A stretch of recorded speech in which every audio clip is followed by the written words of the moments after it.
ମୁଁ ସ୍ମିତା ଆପଣ ସମସ୍ତଙ୍କୁ ସ୍ୱାଗତ କରୁଛି ଲର୍ନ ଇନ୍ ପାଇପଲାଇନ୍ ଚ୍ୟାନେଲକୁ। ଏହି ଚ୍ୟାନେଲରେ ଆମେ ପାଞ୍ଚ ଧାଡ଼ିରେ ମହାପୁରୁଷଙ୍କ ଜୀବନୀ ବିଷୟରେ ଜାଣନ୍ତି। ଯେତେବେଳେ ପାଞ୍ଚ ଧାଡ଼ିରେ ଜାଣନ୍ତି ଅଧିକା ଜାଣିବାକୁ ଇଚ୍ଛା ହୁଏ।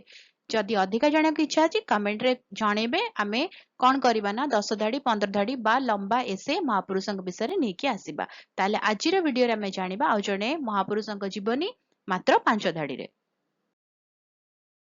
ସୁନ୍ଦରଲାଲ ବହୁଗୁଣା 9 ଜାନୁଆରୀ 1927 ମସିହାରେ ଜନ୍ମଗ୍ରହଣ କରିଥିଲେ।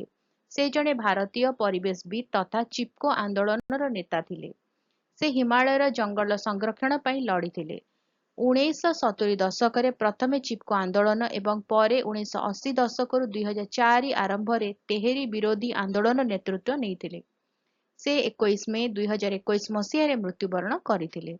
ରହୁଛି, ଦେଖା ହେବା ଆଗାମୀ ଭିଡ଼ିଓରେ। ନମସ୍କାର।